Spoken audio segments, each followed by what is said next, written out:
It's called New Worlds Theater Project. And the entire mission of this company is to introduce the world, the Jewish and the non-Jewish world, to plays that were written in Yiddish before World War II, early 20th century. I started the company when I was doing readings in Yiddish of plays for the Volksbühne, because I'm trained as an actor. I said, wouldn't it be great if we did plays in English so that people really understand the material that they're seeing and hearing, as opposed to listening to Yiddish. Maybe they catch a word here and there,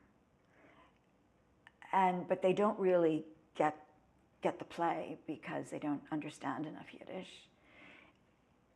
And I thought this would be a really good thing to do with classic plays, I said to him, because the reading series we were doing was classic plays like the Yiddish King Lear, for example. So I thought to myself, well, you know what, I think I'm just going to do it myself. To me, Yiddish gets a bad rap. Yiddish culture gets a bad rap. I went to speak with someone about a job once, many years ago. And on my resume, I wrote, where you put languages, I listed Yiddish among them. And he looked up at me and he said, Yiddish, is that a real language? Okay, so this is offensive. This is obviously very offensive. And so I wanted to show people what Yiddish produced. I think that too often Yiddish culture and the Holocaust are bound up, and that's all people think. They forget that these, as I said earlier, there are different kinds of Jews who spoke Yiddish. Even non-Jewish people spoke Yiddish in those days.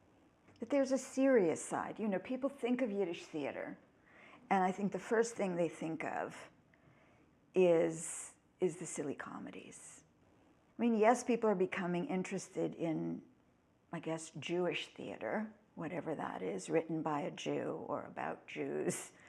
But the silly plays that people are doing now about Jewish people, I think are offensive. To me, they're offensive. I tell this to friends and they think I'm overreacting, but I just find it offensive. I don't think people take Yiddish seriously.